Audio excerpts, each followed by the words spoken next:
Hello बच्चों, नई class में आपका एक बार फिर से बहुत बहुत स्वागत है। और बच्चों, हम सीख रहे थे कि दो समीकरणों को विलोपन विधि से कैसे हल किया जाता है। दो समीकरणों को विलोपन विधि से कैसे हल किया जाता है। और पिछली क्लास में हमने प्रश्नावली 3B के 4 सवालों को भी सॉल्व कर लिया था।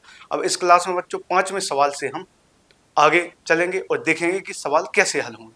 और जो भी समीकरण हम हल करेंगे वो विलोपन विधि के माध्यम से हल करेंगे। तो देखते हैं बच्चों 5वां सवाल क्या है। तो इसमें हमें दो समीकरण दिए गए, लेकिन बच्चों इसमें जो दो समीकरण दिए गए उनको हम थोड़ा आसान रूप में बदल लेंगे पहले, फिर इसके बाद हल करेंगे। क्योंकि बच्चों जो पिछली क्लास में हमने समीकरण देखे थे वो सीधे सीधे समीकरण दिए जाते थे, उनमें बटे में नीचे कोई संख्या नहीं थी। तो यहाँ पर हम उनको सीधे सीधे रूप में लिखेंगे और फिर समीकरणों को हल करेंगे। तो यह बटे में है तो इनका हम लासा लेकर आगे हल करेंगे, फिर हम समीकरण बनाएंगे। तो यहाँ पर है x/2 प्लस 2y/3 बराबर -1। तो यहाँ पर है x/2 प्लस 2y/3 बराबर -1। तो इसमें बच्चों हम नीचे का लासा लेंगे तो 2 3 का लासा बच्चों 6 आएगा। 2 3 का लासा 6 आएगा। ऊपर है x, अब x में गुणा होगा किसका, x के नीचे 2 है, 2 का भाग देंगे हम 6 में। तो 2 3 6 3 बार जाएगा तो इसमें 3 का गुणा होगा।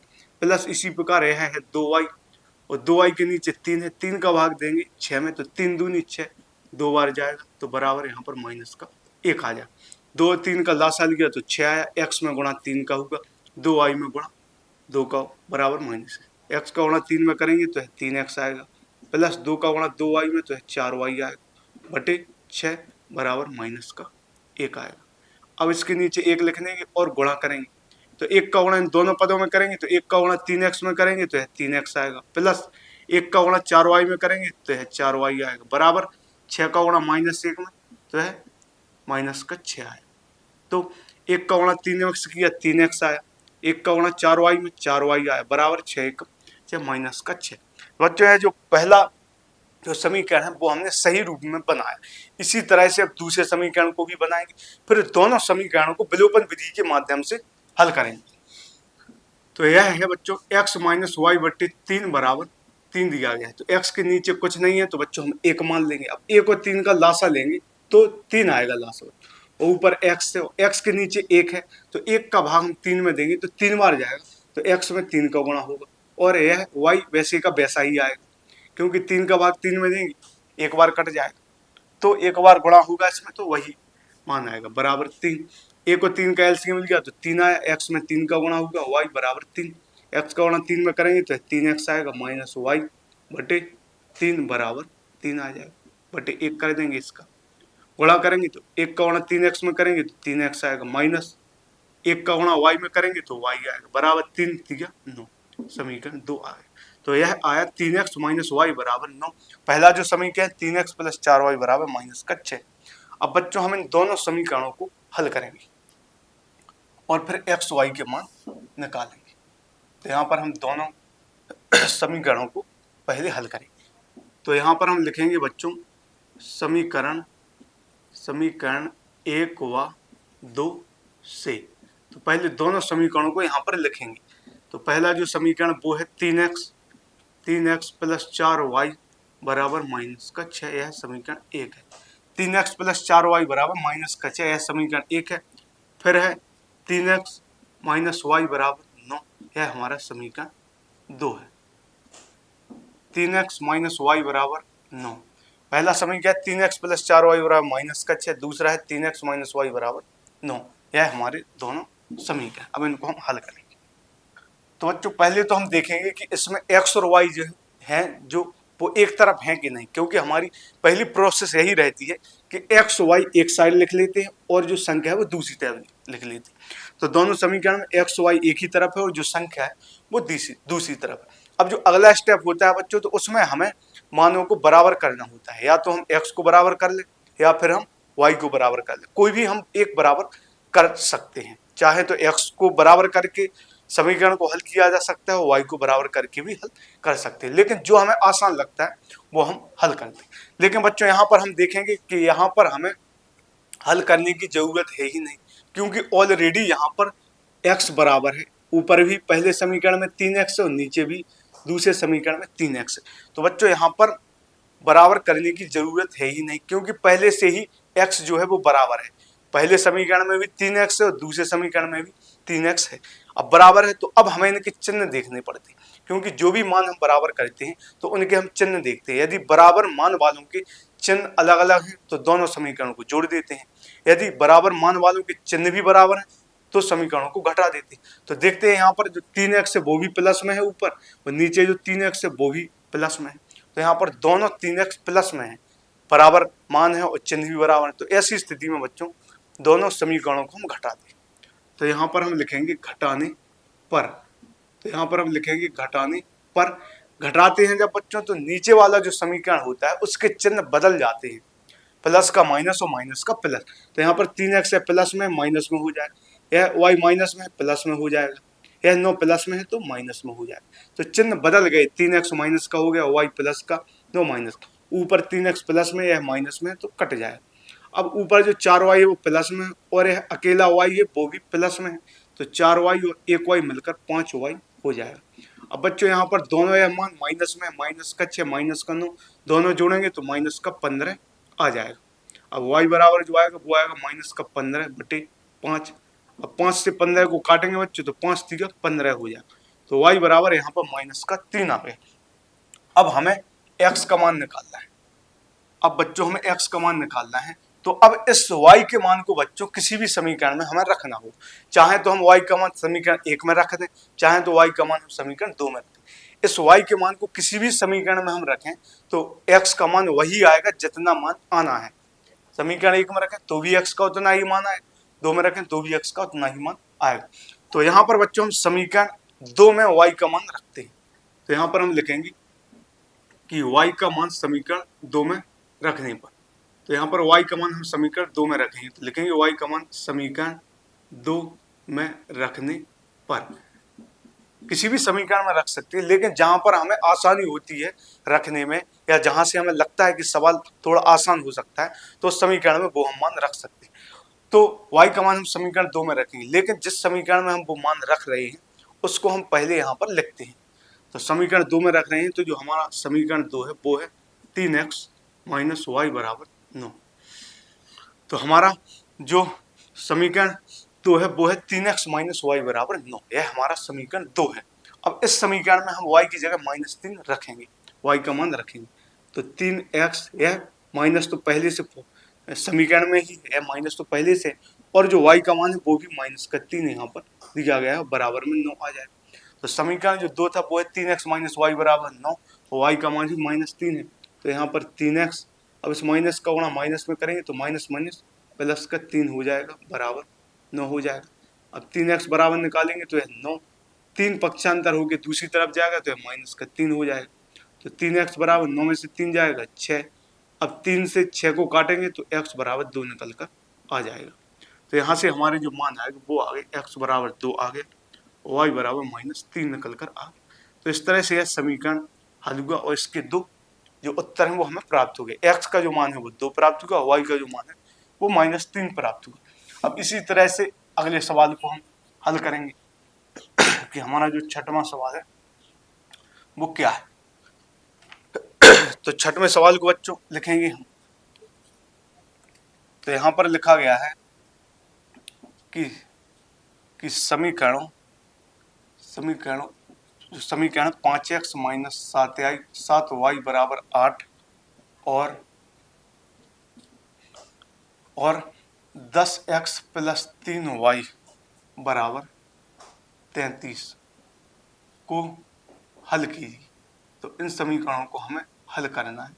और बच्चों जो भी समीकरण हम यहाँ पर इस प्रश्नावली में हल करेंगे वो विलोपन विधि की मदद से ही हल करेंगे। तो पहला जो समीकरण है वो है 5x माइनस 7y बराबर 8 और जो दूसरा समीकरण वो है 10x प्लस 3y बराबर 33। तो इन दोनों समीकरणों को हमें हल करना है, वो भी विलोपन विधि से।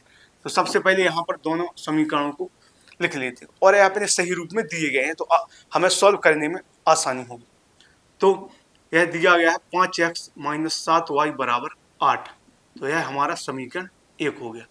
और यह दिया गया है 10x प्लस 3y बराबर 33, यह समीकरण 2 मान लिया। तो पहला जो समीकरण है वो है 5x माइनस 7y बराबर 8 और जो दूसरा समीकरण वो है 10x प्लस 3y बराबर 33। अब इसमें हमें जो भी आसान लगता है वो मान बराबर करके हम समीकरण को हल कर सकते हैं। वैसे हल तो एक्स और वाई किसी को भी बराबर करके हल किया जा सकता है, या तो एक्स को बराबर कर ले या तो वाई को, लेकिन उनमें भी जो हमें आसान लगता है कि इससे आसानी से हल किया जा सकता है, तो उससे हम हल करेंगे। तो यहाँ पर बच्चों हम एक्स को बराबर करेंगे, तो यहाँ पर 10x है, यदि हम समीकरण एक में 2 का गुणा कर दें, तो समीकरण एक में यदि हम 2 का गुणा कर दें तो यह 2 पंचे 10x हो जाएगा। तो समीकरण 2 में भी 10x हो जाएगा और समीकरण एक में भी 10x। तो 2 का गुणा करेंगे तो 2 का गुणा इन पूरे पदों में होगा। 2 का गुणा 5x में करेंगे तो 2 पंचे 10x होगा। 2 का गुणा 5x में करेंगे तो 2 पंचे 10x होगा, माइनस 2 सत्ते 14 y होगा। 2 पंचे 10x माइनस 2 सत्ते 14 y बराबर 2 अट्ठे 16 होगा। 2 अट्ठे 16। और इस दूसरे समीकरण को वैसा ही लिखते हैं जैसा है लिखा गया है। तो 3y बराबर 33। पहला जो समीकरण उसमें 2 का गुणा किया, 2 पंचे 10x माइनस 2 सत्ते 14y बराबर 2 अट्ठे 16। दूसरा समीकरण वैसे का वैसा लिखा। अब हम देखेंगे कि जो बराबर मान है उनके चिन्ह कैसे हैं। तो हम यहाँ पर देखेंगे बच्चों कि यहाँ पर 10x से ऊपर नीचे भी 10x है, तो दोनों बराबर है, लेकिन इनके जो चिन्ह है वो भी बराबर है। चिन्ह है वो भी बराबर, मान भी बराबर है, चिन्ह भी बराबर है। तो ऐसी स्थिति में बच्चों समीकरण, दोनों समीकरणों को हम घटाते हैं। तो यहाँ पर दोनों समीकरणों को हम घटाएंगे, तो यहाँ पर लिखेंगे बच्चों घटाने पर, तो चिन्ह बदल जाएंगे, प्लस का है तो माइनस का हो जाएगा, यह भी माइनस का और यह भी माइनस का हो गया। तो समीकरण नीचे वाले समीकरण में तीनों मान प्लस में थे तो अब बदल कर माइनस में हो गए। 10x से बच्चों 10x कट गए। अब यहाँ पर है 14y, यह माइनस में है 14y, और यहाँ पर है 3y, यह भी माइनस में। तो 14 3 माइनस का 17y यहाँ पर हो जाएगा। 14y और माइनस का 3y जोड़ेंगे तो यह माइनस का 17y हो जाएगा। अब यहाँ पर 16 में से हम 33 को घटाएंगे बच्चों, तो 16 दूनी 32 और 1 33, तो माइनस का 17 बचेगा यहाँ, क्योंकि यह तो दोनों ही माइनस में थे तो जुड़कर दोनों माइनस में हो गए। और यहाँ पर 16 में से 33 को घटाया तो 17 अंतर आया, तो जो भी आएगा वो माइनस में आएगा। अब y बराबर निकालेंगे तो यह आएगा माइनस का 17 बटे माइनस का 17। इस तरफ भी माइनस का 17 है और यह जो 17 है वो माइनस में है, गुणा में है, तो यहाँ पर नीचे जाएगा। माइनस के 17 से माइनस का 17 कट जाएगा, y का जो मान है बच्चों 1 निकल कर आ जाए। अब हमें x का मान निकालना है, तो इस y के मान को किसी भी समीकरण में हम रख सकते हैं। अब हमें x का मान निकालना है, तो इस y के मान को हम किसी भी समीकरण में रख सकते हैं, चाहे तो समीकरण 1 में रख दो और चाहे तो समीकरण 2 में, जहां पर हमें आसान लगता है। तो यहाँ पर हम इस y का मान, यहाँ पर हम y का मान समीकरण 1 में रखेंगे, तो लिखेंगे y का मान समीकरण 1 में रखने पर। तो यहाँ पर बच्चों हम y का मान समीकरण 1 में रख रहे हैं, तो जिस समीकरण में रख रहे हैं उसको हम लिखेंगे कि समीकरण वो क्या है। तो पहला जो समीकरण वो है 5x माइनस 7y बराबर 8। तो यह हमारा पहला समीकरण है बच्चों, 5x माइनस 7y बराबर 8। अब इसमें y की जगह हमें 1 रखना है, तो रखेंगे, तो यह हो गया 5x माइनस 7, और y का मान बच्चों 1 निकल कर आया तो यहाँ पर 1 हो जाएगा और बराबर 8 आ जाएगा। तो 5x 7 का गुणा 1 में करेंगे तो माइनस का 7 बराबर 8 आ जाएगा। 5x बराबर निकालेंगे तो 8, 7 को पक्षांतर करके दूसरी तरफ ले जाएंगे तो प्लस का 7 हो जाएगा। तो 5x बराबर 8 और 7 15 हो जाएगा, और x बराबर 15 बटे 5, तो यहाँ पर x बराबर 3 निकल कर आ जाएगा। y का मान हमने 1 रखा तो 5x माइनस 7 आ गया, 7 को दूसरी तरफ ले गए तो 8 और 7 15 हो गया, और 5 ठीक है 15। तो यहाँ से जो x का मान है वो 3 आ गया और जो y का मान है वो 1 निकल कर आ गया। तो यहाँ से इस सवाल को हमने कंप्लीट किया और दोनों मान निकल कर आ गए, x का मान 3 निकल कर आया और y का जो मान है वो 1 निकल कर आया। अब यहाँ पर हम 7वें सवाल को हल करेंगे, यहाँ पर हम 7वें सवाल को हल करेंगे। तो देखते हैं 7वां जो सवाल है, तो इसमें बोला गया है कि ax प्लस 7वां जो सवाल है, तो इसको हम लिखेंगे कि हमें समीकरण दिया गया है, समीकरण ax प्लस by बराबर 2 और bx प्लस ay बराबर 3 में से y को विलुप्त कीजिए। 3 में से y को 3 में से y को विलुप्त कीजिए। बच्चों यह जो हमें समीकरण दिए गए हैं, पहला जो है ax प्लस बी वाई बराबर 2 और bx प्लस ए वाई बराबर 3, इसमें से हमें y को विलुप्त करना है। तो वैसे तो हम किसी को भी विलुप्त कर सकते हैं, चाहे तो x को चाहे तो y को, लेकिन इसमें पर्सनली हमें बोला गया है कि हमें y को विलुप्त करना है। तो अब हम मजबूर हो चुके हैं कि हमें y को ही बराबर करना है, क्योंकि जैसा सवाल में दिया गया है या सवाल में जो हमें बोला गया है तो हमें उसी को फॉलो करना होगा।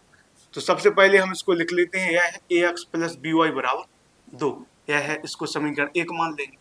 फिर है bx प्लस ए वाई बराबर 3, इसको बच्चों हम समीकरण 2 मान लेंगे। तो ax प्लस बी वाई बराबर 2 यह समीकरण 1 हो गया, और bx प्लस ए वाई बराबर 3 यह समीकरण 2 हो। अब हमें इसमें y को विलुप्त करना है, तो अब हमें y के मानों को बराबर करना है। तो बच्चों यहाँ पर by है और यहाँ पर ay है। यदि इसमें हम a का गुणा कर दें तो यह aby हो जाएगा, और यदि इसमें हम b का गुणा कर दें तो यह भी aby हो जाएगा। अब हमें y जो बराबर करना है, तो इसमें हमें a का गुणा करना पड़ेगा, तो यह aby हो जाएगा। इसमें b का गुणा करेंगे तो यह भी aby हो जाएगा। अब इस a का गुणा सभी पदों में करेंगे, a का गुणा a में करेंगे बच्चों तो यह a स्क्वायर x होगा, प्लस a का गुणा b में करेंगे तो यह aby होगा, और बराबर 2 में करेंगे तो 2a होगा। तो a का गुणा a में ax में किया तो a स्क्वायर x, a का गुणा by में तो aby बराबर a का गुणा 2 में तो 2a। इसी प्रकार b का गुणा सभी मानों में करेंगे, तो b का गुणा b में तो b square x, plus b का गुणा ay में तो aby और बराबर 3 में से 3 भी हो जाएगा। b का गुणा bx में किया तो b square x plus aby बराबर 3 भी। अब यहाँ पर aby हो गया, अब यहाँ पर भी aby है, तो चिन्ह भी बराबर है, तो अब हमें इनको घटाना पड़ेगा। जब चिन्ह बराबर है तो हम उनको घटाते हैं, तो यहाँ पर लिखेंगे घटाने पर तीनों ही प्लस में तो तीनों ही माइनस में हो जाएंगे। यहाँ पर aby से aby कट जाएगा, यहाँ पर इसमें से यह घटेगा, तो a square x minus b square x आएगा, बराबर यहाँ पर 2a माइनस 3 भी हो जाएगा। अब बच्चों यहाँ पर जो कॉमन लेंगे हम, वो क्या लेंगे, यहाँ पर जो कॉमन है वो है x, अंदर बचेगा वो आएगा a square minus b square बराबर 2a माइनस 3b। यहाँ पर x कॉमन लिया तो अंदर बचा a स्क्वायर, x तो कॉमन लिया तो यह तो हट जाएगा, अंदर बचेगा a square minus b square बराबर 2a माइनस 3b। तो x बराबर आएगा 2a माइनस 3b बटे a square minus b square. तो यहाँ से x का मान निकल कर आ गया। तो हमें इसमें y को विलुप्त करना था, और जब y विलुप्त हो जाएगा तो x का मान निकल कर आएगा। तो यहाँ पर x बराबर आया 2a माइनस 3b बटे a square minus b square. अब हम बच्चों 8वें सवाल को हल करेंगे, और इसके बाद इस क्लास को हम खत्म कर देंगे। अब 8वां जो सवाल है वो लिख लेते हैं। तो इसमें लिखा गया है, यदि 2xy बराबर 4x प्लस 3y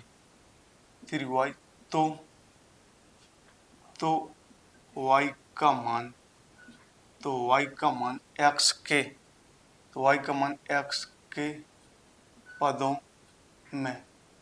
y का मान x के पदों में व्यक्त कीजिए। तो यह जो सवाल है वो हमें दिया गया है 8वां सवाल, कि यदि 2xy बराबर 4x प्लस 3y तो y का मान x के पदों में निकालें। तो हमें इसमें हल करके जो y का मान है वो x के पदों में निकालना है। तो हमसे पूछा क्या गया है, y का मान पूछा गया है, तो हमारी जो नजर होगी वो y पर होगी। जैसे 2xy बराबर है 4x प्लस 3y, तो हमें y का मान निकालना है। तो अब बच्चों इसमें जो हम नजर रखेंगे वो y पर रखेंगे। तो जो जिसमें भी y होगा तो उसको हम एक साइड में लिख लेंगे। जैसे 2xy है तो इसको यहीं पर लिखा रहने दो, इसके साथ y है। अभी हमें खोजना क्या है, y, क्योंकि y का मान पूछा गया है तो हम अभी नजर रखेंगे अपनी y पर। तो जहां पर भी y दिखेगा उनको एक साइड में हम लिख लेंगे। तो 2xy है बच्चों, तो इसमें भी y है। अब यहाँ पर जो 3y है, इसमें तो y है नहीं, यहाँ पर 3y है, तो इसको पक्षांतर करके हम इस तरफ ले आएंगे तो माइनस का ले आएंगे तो माइनस का 3y हो जाए। तो 2xy इसमें भी y था और इसमें भी y है, तो पक्षांतर करके इस तरफ ले आए, बराबर में यहाँ पर 4x ही। अब इसमें कॉमन लेंगे बच्चों, तो y यहाँ पर भी है, y यहाँ पर भी, तो y कॉमन आ जाएगा। अंदर जो बचेगा वो आएगा 2x माइनस 3, y तो कॉमन ले लिया, y हट जाएगा यहाँ से, तो बचेगा 2x माइनस 3 बराबर यहाँ पर बचा 4x। अब यहाँ पर गुणा में है तो y बराबर जो आ जाएगा वो आ जाएगा 4x बटे 2x माइनस 3।